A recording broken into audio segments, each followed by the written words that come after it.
കൊട്ടാരക്കര ബാറിൽ നല്ലതുപോലെ അഭിഭാഷകനായി പേരെടുത്ത് ഒരു യുവജന നേതാവെന്ന നിലയിൽ അന്നത്തെ യുവജന ഫെഡറേഷൻ്റെ നേതാവും അഭിഭാഷകൻ എന്ന നിലയിലുള്ള ആ വലിയ അംഗീകാരം ഉപയോഗിച്ചുകൊണ്ട് ട്രേഡ് യൂണിയൻ തൊഴിലാളികളെ സംഘടിപ്പിക്കുന്ന പ്രമുഖ ട്രേഡ് യൂണിയൻ നേതാവും CPIഎമ്മിൻ്റെ ഇവിടുത്തെ താലൂക്ക് കമ്മിറ്റിയുടെ അംഗവുമൊക്കെ ആയി പ്രവർത്തിക്കുന്ന അദ്ദേഹത്തെ കൊലപ്പെടുത്തിയത് ഇവിടെ വെളിപ്പാടകലെയുള്ള ഒരു കടയിൽ അദ്ദേഹവും മറ്റ് 2 നേതാക്കന്മാരും സംസാരിച്ചുകൊണ്ടിരിക്കുന്നവരാണ്. അവർ 3 പേരും ഇപ്പോൾ നമുക്കിപ്പോൾ ഇല്ല, സബീരാഹവനും ഷംസും.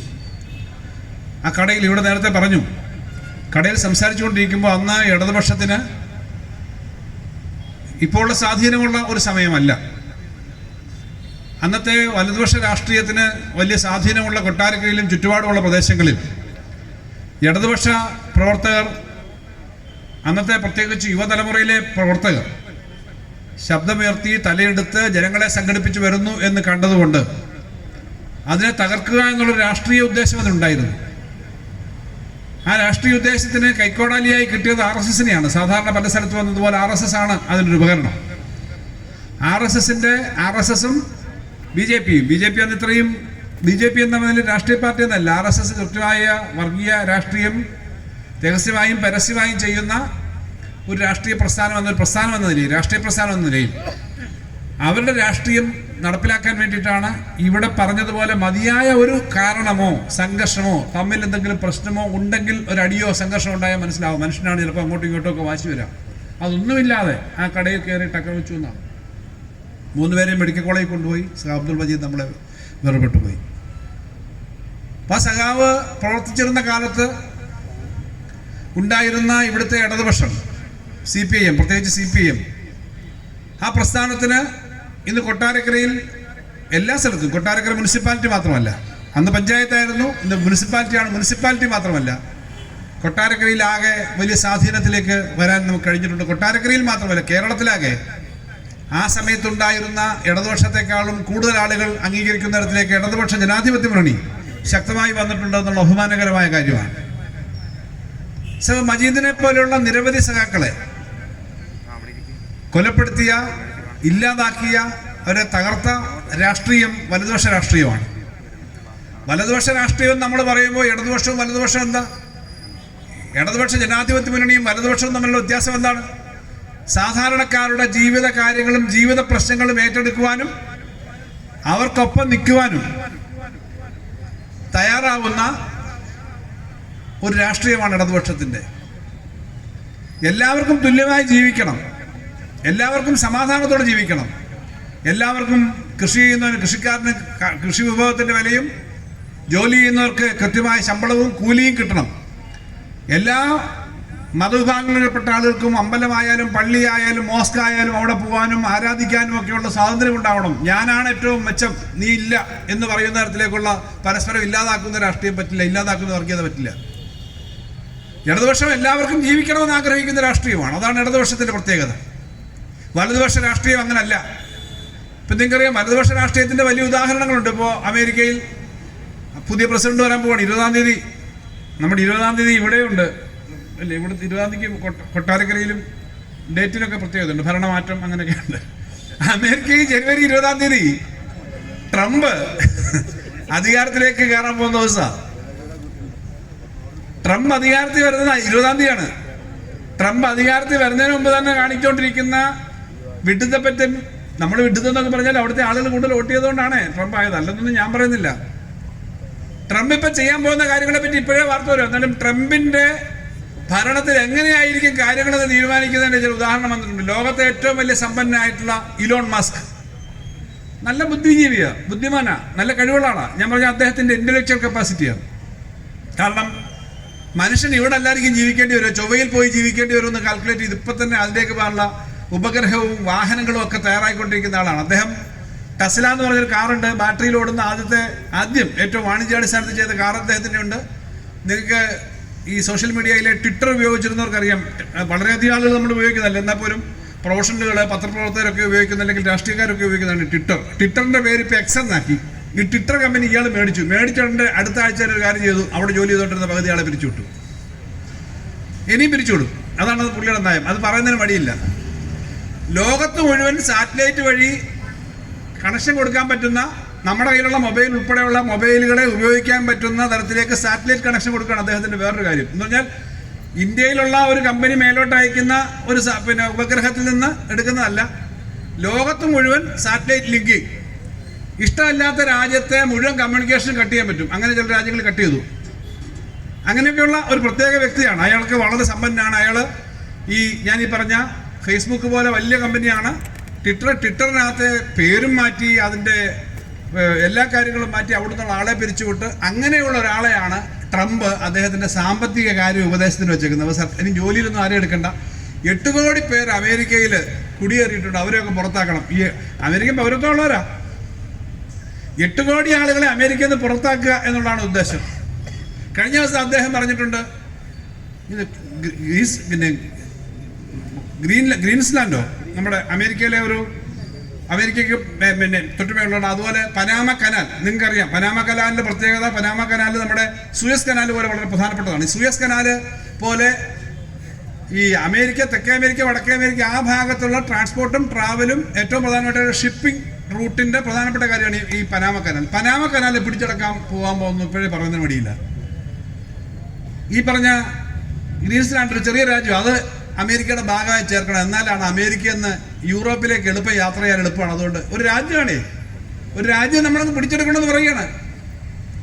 ഒരു രാജ്യത്തിൻ്റെ കയ്യിലുള്ള കനാൽ എന്ന് പറഞ്ഞാൽ ചെറിയ കനാലല്ല,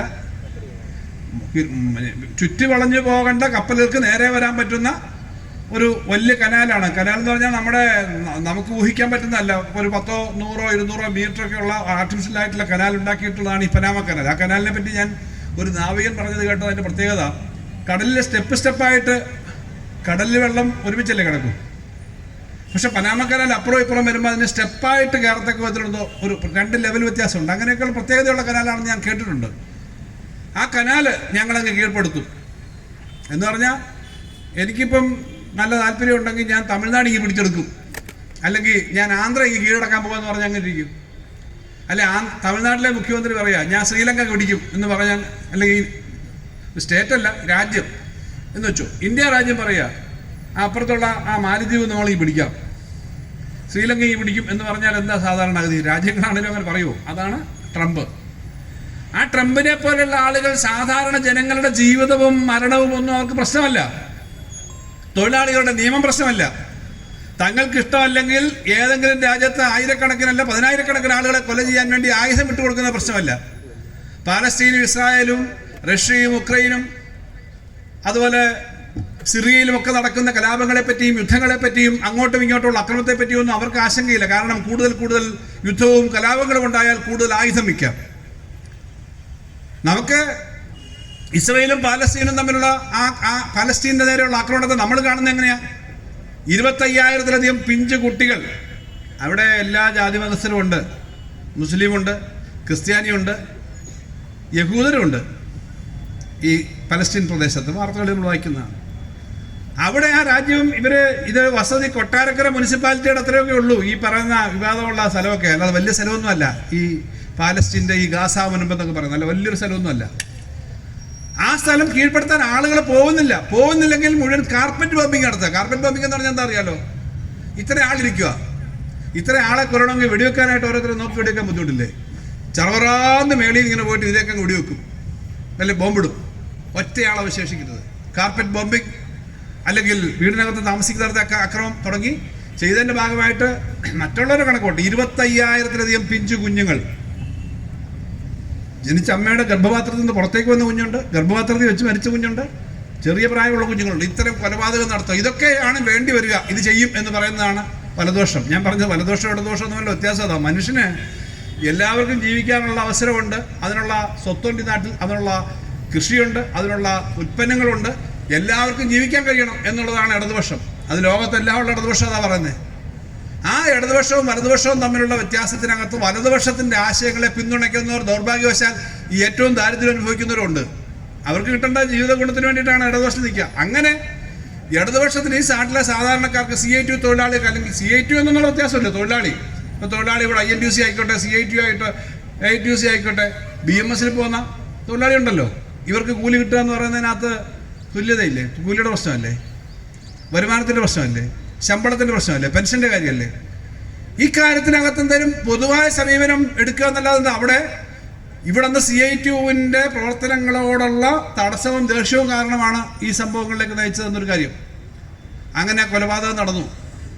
ആ കൊലപാതകം നടത്തി ഈ ഓരോ കൊലപാതകങ്ങളും ഓരോ രാഷ്ട്രീയ അക്രമവും നടത്തുന്നതിനാ ഈ നാട്ടിലെ സാധാരണക്കാരുടെ പ്രശ്നങ്ങൾ ഉയർത്തിപ്പിടിക്കുന്ന രാഷ്ട്രീയം ശക്തിപ്പെട്ടത്. ഇടതുപക്ഷ ജനാധിപത്യ മുന്നണി ദുർബലമായാൽ തങ്ങളുടെ താല്പര്യം സംരക്ഷിക്കാം. ഏത് മേഖല എടുത്തോ, വിശദമായ കാര്യങ്ങളെല്ലാം പറയേണ്ടതില്ല. ഇന്നിപ്പോൾ ഇന്ത്യയിൽ ഈ ഇടതുപക്ഷത്തിൻ്റെ ശക്തി എല്ലാ സ്ഥലത്തും ഒന്നുമില്ല. ഞങ്ങൾക്കൊക്കെ അറിയാം, ഞങ്ങൾ ഇവിടെ ഇരിക്കുന്നവർക്കും അറിയാം, കേട്ടുകൊണ്ട് നിൽക്കുന്നവർക്കും അറിയാം. ഇടതുപക്ഷം ദുർബലപ്പെടരുത് എന്ന് വലതുപക്ഷക്കാർ ചിലർ ആഗ്രഹിക്കുന്നുണ്ട്. കാരണം ഇടതുപക്ഷമാണ് ഇന്ത്യയിലെ രാഷ്ട്രീയത്തിൽ.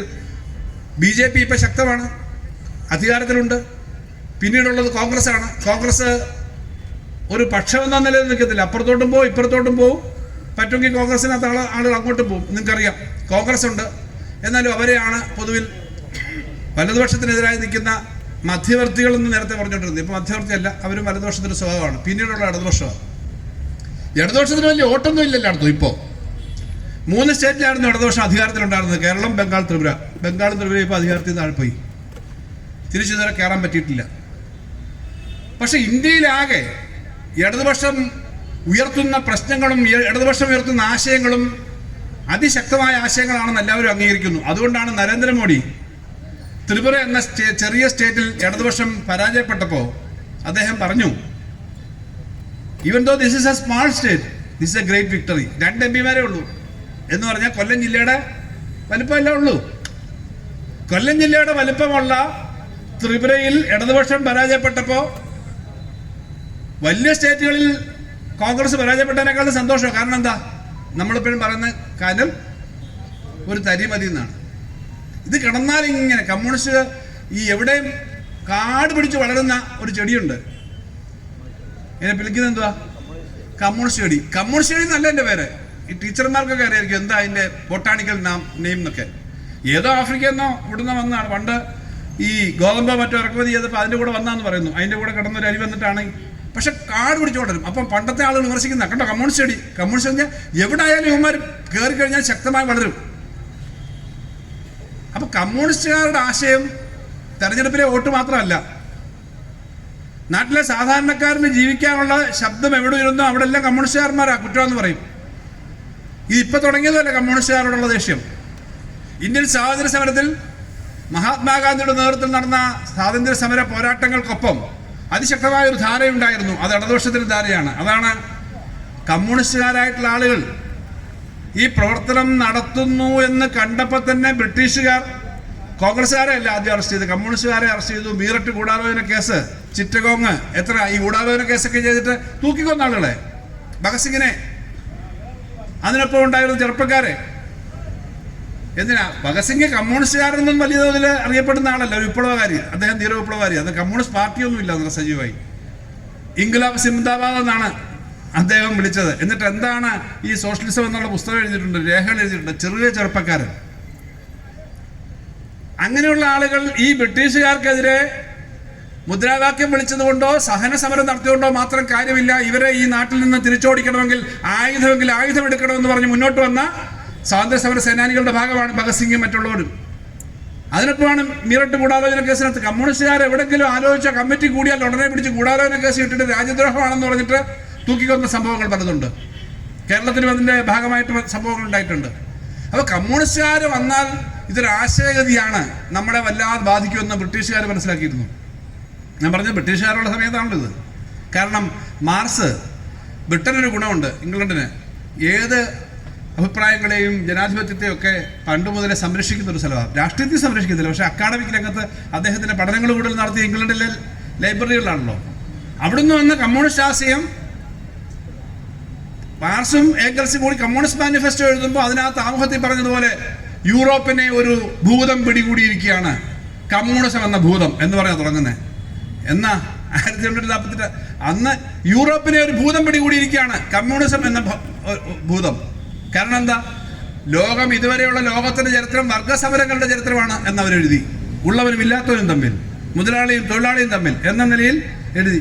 അപ്പോൾ ആ ആശയം പല സ്ഥലത്തും ശക്തിപ്പെട്ടതിൻ്റെ ഭാഗമായി ലോകത്ത് ഇപ്പൊ പാരീസ് കമ്മ്യൂൺ പോലെ വലിയ സമരങ്ങൾ ലോകത്ത് പലയിടത്തും സാധാരണക്കാർക്ക് ജീവിക്കാനുള്ള തൊഴിലാളി സമരങ്ങളും സാധാരണ സമരങ്ങളും രാജാക്കന്മാരുടെ ഏകാധിപത്യത്തിനെതിരെയുള്ള സമരങ്ങൾ നടന്നു. അപ്പോൾ അതുകൊണ്ട് കമ്മ്യൂണിസ്റ്റുകാരെന്ന് പറഞ്ഞാൽ തെറ്റായ കാര്യങ്ങൾക്കെതിരെ അല്ലെങ്കിൽ ഭരണാധികാരികളുടെ താല്പര്യങ്ങൾക്കെതിരെ നിൽക്കുന്നവരാണെന്ന് മനസ്സിലാക്കിക്കൊണ്ട് പണ്ടേ ഈ വലതുപക്ഷം എന്ന് പറയുന്ന രാജഭരണത്തിൻ്റെ ഏകാധിപത്യത്തിൻ്റെ ആൾക്ക് കമ്മ്യൂണിസ്റ്റുകാരുടെ ദേഷ്യം ഇവിടെ വന്നപ്പോഴും ബ്രിട്ടീഷുകാരുടെ കാലത്ത് തുടങ്ങി. അതിനുശേഷം ജനാധിപത്യ ഭരണം വന്നപ്പോൾ അന്നും ഇതേ സമീപനമാണ്. അതുകൊണ്ടാണ് സർ എ കെ ഗോപാലൻ പറഞ്ഞത് സ്വാതന്ത്ര്യ സമരത്തിന്റെ ഭാഗമായി എത്രയോ വലിയ പ്രവർത്തനം നടന്ന സർ എ കെ ഗോപാലൻ സ്വാതന്ത്ര്യം കിട്ടിയ ദിവസം ജയിലിലായിരുന്നു. അദ്ദേഹം പറഞ്ഞു, ആത്മകഥയിൽ എഴുതി, ഞാൻ എൻ്റെ ജീവിതകാലം മുഴുവൻ ഏതൊരു കാര്യത്തിന് വേണ്ടിയിട്ട് സമരം ചെയ്തോ, ഏതൊരു രാജ്യം സ്വതന്ത്രമാവുന്നത് കാണാൻ ആഗ്രഹിച്ചോ, ഏതൊരു രാജ്യത്തിന്റെ പതാക ഉയർത്തുന്നത് കാണാൻ ആഗ്രഹിച്ചോ, ആ രാജ്യം സ്വതന്ത്രമായ ദിവസം എന്നെ ജയിലിലടച്ചിരിക്കുകയായിരുന്നു. കോൺഗ്രസ് ഗവൺമെന്റാ ജയിലിലടച്ചിരിക്കുകയായിരുന്നു എ കെ ഗോപാലിനെ. അന്നും ഈ ഇത്രയും എ കെ ഗോപാലിനെ പോലെയുള്ള ആളുകൾ അല്ലെങ്കിൽ ആ തലമുറയിലെ ആളുകൾ സ്വാതന്ത്ര്യത്തിന് വേണ്ടി എന്തൊക്കെ ചെയ്തു എന്ന് ഞാൻ പറയേണ്ട കാര്യമില്ല. സ്വാതന്ത്ര്യത്തിന് വേണ്ടി മാത്രമല്ല, കേരളത്തിലെ മനുഷ്യന് ഇന്ന് നിൽക്കുന്ന തലത്തിലേക്ക് നിൽക്കാൻ കഴിയുന്ന സാമൂഹ്യ നവോത്ഥാന പ്രവർത്തനത്തിലും അന്നത്തെ കമ്മ്യൂണിസ്റ്റുകാർ തന്നെ ആ പ്രവർത്തനം നടത്തിയത്. അന്ന് കമ്മ്യൂണിസ്റ്റുകാർ നടത്തിയ പ്രവർത്തനങ്ങളുടെ ഭാഗമായിട്ട് അവിടെ എത്രയോ ചരിത്രമുണ്ട്.